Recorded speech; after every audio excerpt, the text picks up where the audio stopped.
O Equador passou por um referendo nesses últimos dias e a gente tem matéria da BBC dando conta do que mostram esses primeiros resultados do referendo no Equador. A votação foi convocada por Daniel Noboa, presidente, sobre reformas na segurança, justiça, investimentos e emprego, e foi concluída com a participação de 72% dos 13 milhões de equatorianos que foram chamados às urnas.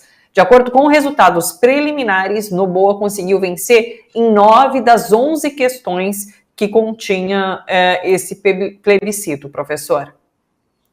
Bom, antes de falar do resultado em si, esse cidadão, nós já falamos dele várias vezes, é um homem de direita, mas em um primeiro momento ele não contou com o apoio de uma oposição radical, daquele Partido Revolução Cidadã do Rafael Correa.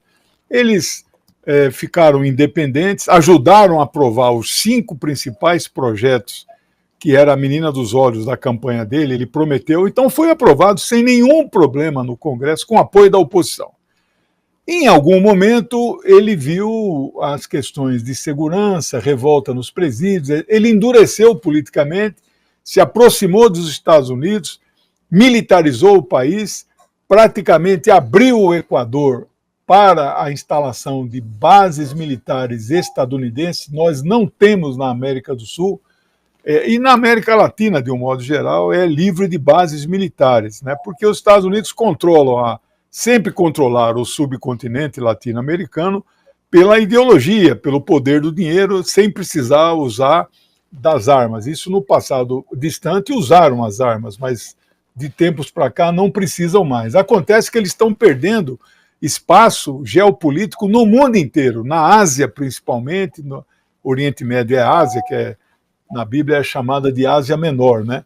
Então, o último reduto deles voltou a ser a América Latina. Então, eles vão investir aqui, tá aí o Milei ofereceu uma base, o Peru pode oferecer uma base, El Salvador do Bukele pode oferecer.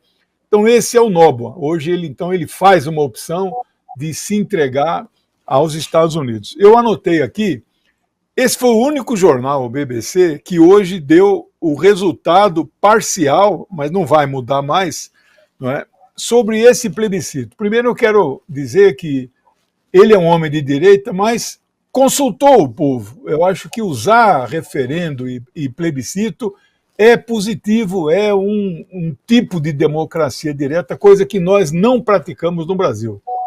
13 milhões de eleitores tinham direito a votar. O voto é facultativo.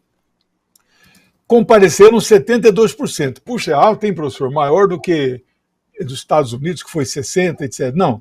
Mas para os padrões do Equador, foi considerado baixo. Mas, independente disso, ele fez 9 perguntas na cédula.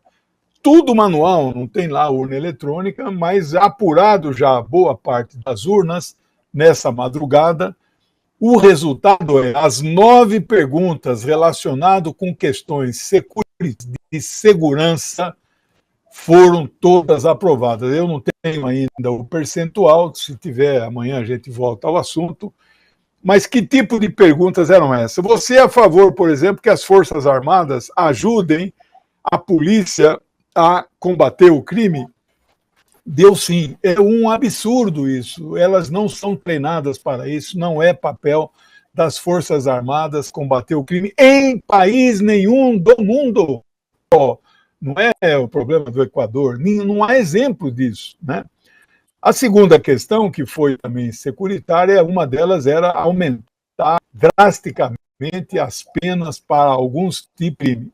Mas ele sofreu derrota nas 2 únicas perguntas que diziam respeito aos trabalhadores. Isso foi positivo, mal menor.